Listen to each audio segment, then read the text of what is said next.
me estejam a ver bem, espero que me estejas a ouvir bem depois do desafio que foi no primeiro dia este lançamento do desafio mensal. Então, o meu nome é Eduarda Valpenha. Se não me conheces, eu abordo e falo sobre temas como marketing, branding e empreendedorismo conscientes. Eu prometi-te, se assististe ao último vídeo, que iríamos começar esta semana de lives por falar de marketing, branding e empreendedorismo ao nível consciente. Eu prometi que ia abordar um bocadinho o que é isto e eu não conseguia fazê-lo se não começássemos precisamente por perceber um bocadinho da história do marketing. Então a aula de hoje, e se tu não gostas de história, por favor assista a isto, porque eu sinto, honestamente, de todos os últimos anos em que consegui acompanhar vários projetos, em que eu tive vários clientes, que muitas das pessoas utilizam as técnicas e as ferramentas do marketing digital com o mindset do marketing tradicional, ou seja, com o mindset do marketing dos anos 80. E obviamente que aqui acaba por criar um gap de resultados que era desnecessário se as pessoas conseguissem, se calhar, às vezes, trabalhar um bocadinho e ouvir este tipo de aulas. Eu prometo que eu vou ser muito breve, mas vai dar para tu perceberes exatamente que trabalhar marketing digital não é só trabalhar na internet, não é só promover publicações, aliás, isso é a pequena parte, ok? A grande parte, aquilo que realmente importa é o mindset com que o fazes, é a forma como pensas, é a forma como estruturas. Por isso é que os especialistas estão sempre a dizer que a estratégia é essencial. E a estratégia é essencial porque, no fundo, é a definição de uma determinada número de ações com um pensamento por detrás, ou seja, é algo previamente definido por algum motivo, não é ao acaso, é porque as pessoas conhecem uma data de fatores.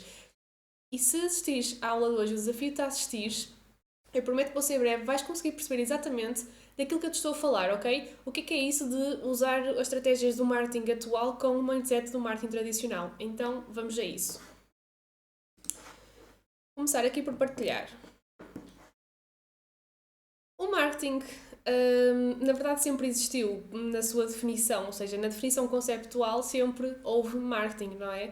Desde o momento em que começaram a haver transações comerciais, eu coloquei aqui o senhor da Grécia Antiga, não é? Porque sempre houve transações comerciais e transações comerciais não têm que envolver dinheiro, basta trocar arroz com batatas, que no fundo existe aqui uma componente de marketing, de definição de produto, mesmo na venda, a definição de praça, do sítio onde eu vou vender, a definição do preço, tudo isso é produto. E claro, a parte da promoção que todos sabemos que tem a ver com marketing. Então, vamos avançar. No fundo, esta disciplina do marketing sempre existiu, ainda que não definida, ou seja, não se falava de marketing no seu conceito. Não havia a palavra marketing, mas ele já se praticava, obviamente. Então, quando é que surgiu o conceito marketing? Não existe uma data específica, não existe o registro, mas os especialistas concordam que o marketing, como conceito, surgiu na Revolução Industrial, ou seja, estávamos no século XVIII, século XIX e começou a haver a produção em massa. Com a produção em massa começou a haver a venda em massa, não é? A venda massificada, o comércio ganhou um contorno e uma escala que nunca teve antes. Então, esta altura foi apelidada pelo Philip Kotler, que é o pai do marketing, como o marketing, a altura do marketing de produção, que é o marketing 1.0. Ele divide o marketing em várias fases, nós estamos atualmente na 4.0. Ele definiu que aqui, como quando começou, era o marketing 1.0, que efetivamente era uma época de produção. Para vocês terem uma ideia, no início da Revolução Industrial, quase que nem havia promoção, ou seja, havia marketing no sentido de criação de produtos, da criação de preço e na componente de praça, quase não havia a componente de promoção, porque tudo era vendido, havia muita necessidade e as pessoas compravam. Quando é que isto mudou?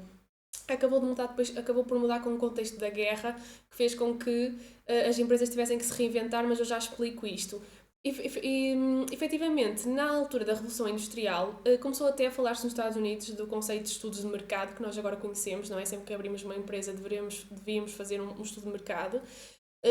Começou a falar-se das vendas, ou seja, de vender, de técnicas de venda, começou a abordar essas questões e obviamente que o marketing acabou por entrar em revistas, em jornais que antes não existiam, não é? Antes de Gutenberg, isto agora já é demasiado profundo se calhar, mas Gutenberg foi quem inventou a prensa que permitiu a impressão em grandes escalas e no fundo não havia revistas nem jornais antes disto e obviamente com o aparecimento de revistas, de jornais e mais tarde dos mídia, rádio e televisão escalaram imenso as opções que o marketing trazia e foi um boom gigante nesta área. A parte das vendas foi explorada um bocadinho mais depois do pós-guerra, porque efetivamente começou a haver muita escassez, aliás, começou a haver muito stock e muita escassez de pessoas disponíveis a comprar. Então as empresas tiveram que se voltar para pensar um bocadinho melhor no conceito de venda em si e como é que poderiam influenciar, literalmente, que esta fase era uma fase muito de influência a outra pessoa a comprar. Depois temos os anos 60, que ficaram conhecidos pela criação, ou seja, foi nos anos 60 que as empresas começaram a ter um departamento de marketing interno e começou também a aparecer estudiosos ou pensadores à volta disto. O Philip Kotler é um deles, é o pai do marketing. Se eu não estiver a dizer neste nome bem, sorry, mas espero que seja assim. Ele lançou o seu primeiro livro a falar de marketing e ainda hoje é uma das pessoas de referência. Aliás, eu acho que ele foi o fundador, salvo erro, da primeira cadeira de marketing da universidade. Ele foi professor. Não estou certa, mas eu acho que sim. Depois, nos anos 60, os clientes começaram a tornar-se mais maduros. Obviamente que quando surge o marketing puro, não é? Nós estamos muito mais suscetíveis. Hoje em dia nós temos noção que nós somos imensamente influenciados, e já não somos tanto porque temos esta noção, pelo marketing, pelas campanhas. Porque é que a publicidade, porque é que nós somos todos adeptos, agora já nem tanto, mas porque é que nós temos um culto de beleza? No fundo, foi tudo incutido também pelo mídia publicitário, não é? A publicidade sempre nos disse que as mulheres loiras, olhos azuis e magras eram mais bonitas que, se calhar, as mulheres mais gordas ou com mais peso. Ou que nós temos determinados padrões, não só de beleza, mas de várias coisas que nos foram trazidos pela publicidade. E, obviamente, que estamos a amadurecer enquanto consumidores. Atualmente já não é aceitável, pelo menos do ponto de vista teórico, porque nós ainda estamos marcados com isso, achar que uma pessoa gorda não é tão bonita como uma pessoa magra. Mas, obviamente, que aqui nos anos 70 estávamos quase na primeira década da reação, ou da segunda década da reação a estas ações publicitárias. Então, o cliente tornou-se mais maduro e as estratégias de marketing tornaram-se proporcionalmente mais complexas para conseguir corresponder a isto. Então, fazer marketing para as empresas deixou de ser uma opção, tornou-se quase uma obrigação porque toda a gente fazia. Nos anos 80 surgiram os primeiros especialistas que democratizaram o marketing, no sentido em que o marketing deixou de ser algo só para grandes empresas, com estrutura, com departamentos internos, e começou a haver pessoas a falar sobre marketing, a criar conteúdo sobre marketing, não a nível ainda muito digital, obviamente, porque anos 80, não é? Mas começou a ser mais falado e as pessoas no global começaram a ter mais acesso a estes conteúdos. Entramos depois disto, não é? Na era da informação. E é aqui que Philip Kotler decide, ou define, que isto é um marketing, que entramos no marketing 2.0.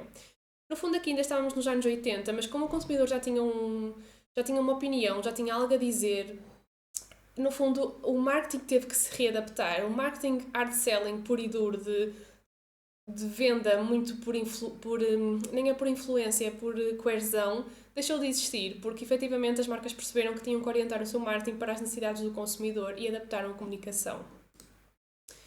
Depois, anos 90, vem o boom da internet, não é? Surgem os primeiros blogs, surgem as primeiras redes sociais, surgem os primeiros motores de busca e começa, obviamente, o marketing digital. Começam as empresas a organizar-se a nível de web, começam a organizar-se a nível de publicidade, de SEO, etc, etc. Claro que isto teve mais pressão depois já nos anos 2000, quando acabou por se massificar. Nos anos 90 ainda não era uma realidade muito ampla, pelo menos em Portugal, ou não era nada, se calhar estamos aqui a falar num contexto mais dos Estados Unidos. Mas entramos aqui no marketing 3.0, com esta entrada do digital, ok? Desta economia digital, como eu falei, como eu dei o próprio título desta aula, tem a ver com a economia digital.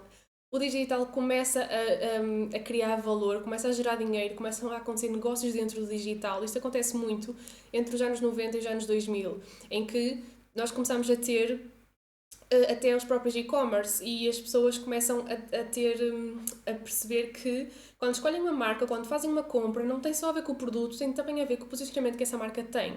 E é aqui que entra o marketing 3.0, no fundo, é um marketing muito atento aos valores das pessoas. As pessoas relacionam-se com marcas com causas semelhantes, que apoiem causas semelhantes. Atualmente nós sabemos, estamos muito espertos para isto, mas isto começou entre os anos 90 e os anos 2000. Nós temos aqui marcas que trabalham muito os nichos, não é? As marcas vegan, as marcas que não testam não testam em animais que no fundo são as mesmas do que as vegans, as marcas que não só usam papel para combater a proliferação dos plásticos para os oceanos, ou seja, a poluição. Há muitas marcas que têm determinadas causas, a causa do empoderamento feminino, e nós temos tendência a apoiarmos-nos e a valorizarmos marcas que têm os mesmos valores do que nós. E obviamente que o consumidor tornou-se mais consciente e as marcas responderam e adaptaram-se a isso e começaram a valorizar mais os seus valores e a posicionar-se de determinada forma. Por isso é que nós hoje falamos tanto em posicionamento. Como eu costumo dizer, na internet, no online, tu podes ser, mas isso não chega. Tens que ser e tens que parecer. E o parecer passa também muito pelo posicionamento, que é qual é a percepção que o outro tem de ti. O que é que mudou ao longo destes 3 níveis de marketing que nós falámos? Efetivamente, nós começámos com os consumidores a serem os alvos e basicamente aquilo que mudou foi que eles deixaram de ser vistos como meros compradores e passaram a ser vistos como pessoas, ok? Tivemos aqui, não é mais um número, é uma pessoa que quer comprar o teu produto, é uma pessoa que valoriza a tua marca e que tu deves estimar, preservar e já vais mais ver à frente como fazê-lo. Então, anos 2000, já desvendei aqui, mas no fundo foi uma democratização da internet. Obviamente que ela já existia antes, mas o que é certo é que principalmente em Portugal foi nos anos 2000 que a internet chegou à casa da maioria das pessoas. Foi o início também dos e-commerce e novas formas de publicidade digital. Começou a haver o uso da publicidade em Facebook, em YouTube, em Instagram ainda não, só depois, porque o Instagram acabou por surgir na década seguinte, mas era aqui o início de tudo que nós vemos agora atualmente. Em 2010, lá está, ainda está muito presente. 2010 é aqui 2010 a 2019, ainda está tão presente que é difícil ter uma noção distante e caracterizar, mas no fundo, os anos 2010, 2019, foram caracterizados pelo início e pela criação do smartphone, ou seja, a internet literalmente a caber no bolso. Qualquer pessoa anda na rua e já não olha para a montra da loja, olha para a montra que é o telemóvel. E, portanto, as publicidades online ganharam uma escala que nunca tiveram antes e entramos aqui no marketing 4.0. O marketing 4.0, que é o que se vive atualmente, é o marketing da advocacia. E o que é que isto quer dizer? É que os teus clientes são os advogados da tua marca, são as pessoas que te defendem, são as pessoas que promovem a tua marca a outras pessoas. E acredita, este é o marketing que me vale mais. É o mais difícil de conseguir também, porque para tu divulgares a marca de outra pessoa, tens de ter um cliente extremamente satisfeito. Divulgar por iniciativa própria. E existe aqui uma relação horizontal. Então, o que é que isto quer dizer? No fundo, nós continuamos a utilizar as tais técnicas e as bases do marketing, como a segmentação e o público-alvo que surgiram lá muito atrás. Mas nós usamos isto para ações diferentes, ou seja, antigamente no marketing 1.0 e no marketing 2.0 havia uma relação vertical em que o marketing literalmente era o predador e o cliente era a presa. Então, as marcas posicionavam-se numa forma hierárquica acima do cliente. O que está a acontecer atualmente é que o cliente começou a defender-se dessa atitude tão agressiva e começou a criar as suas próprias comunidades. O que é que isto fez? Com a criação das próprias comunidades, as marcas acabaram por perder contacto com o cliente se não entrassem nessas próprias comunidades. Então, no fundo, aquilo que está a acontecer atualmente, e por isso é que nós próprios temos, quem é que não tem o amigo opinion maker? Aquele que nós vamos perguntar porque sabemos que podemos confiar na opinião dele. Ou então aquele que já experimentou e nos vai dizer se é bom ou se não é bom. Ou então aquele que é fã da marca e está sempre a dizer tens que experimentar, compra.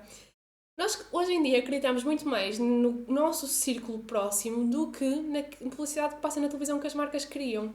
Então é muito interessante e é muito importante que as marcas comecem a entrar nestas comunidades ou então que comecem a criá-las. Porque se forem marcas trabalhadas de forma humana, de forma autêntica, conseguem criar essas comunidades e trabalhar de uma forma horizontal. O TripAdvisor é um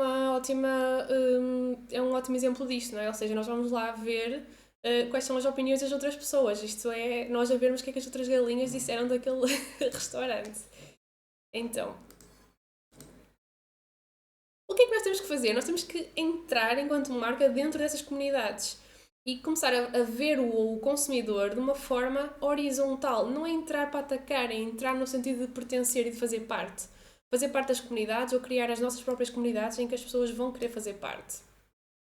E no fundo, esta é a grande alteração do marketing na economia digital. Acho que é a grande alteração do marketing tradicional para o atual e eu acho que é isso que falha e que eu vejo muitas pessoas a não fazerem, que é, utilizam as redes sociais, utilizam todos os mecanismos e ferramentas das redes sociais mas depois falam ainda a um nível vertical. Criam conteúdo, criam tudo e mais alguma coisa e não ouvem a outra pessoa. Focam-se nelas próprias, criam conteúdo sempre à volta do produto, da marca, do... Não é assim que as coisas funcionam, ok? Então é preciso mudar este mindset, mudar este chip. E vocês perguntam, ok, mas como é que eu faço isso? Um dos exemplos, existem vários tipos de marketing que entretanto derivaram, que foram criados e que são abordados para tu conseguires integrar estas comunidades ou então criar as tuas próprias comunidades. Um dos exemplos é o marketing de permissão e, adivinha,